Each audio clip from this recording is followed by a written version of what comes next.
Oh, look how sad my little box is now. There we go, 21. Okay, 21, here we go.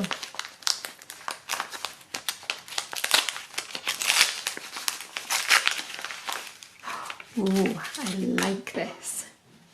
I think this is one that Siobhan does already, or at least it's similar to one that she does already. This is absolutely amazing. So we've got, they're not quite neon colours, these are definitely quite pastel-y shades, which I think is really nice. So we've got a real mixture of those lovely pastels, which have then been given a little bit of pizzazz, if you like, with these beautiful black speckles which run all the way through. I think that looks really, really good. Very, very different again to all of the other ones that we've had.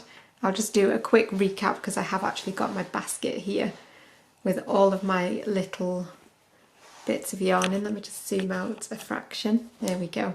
So you can see we've got all of those that are being stored in this little basket for now. So there we go, that was day 21. I will see you for 22 in just a minute.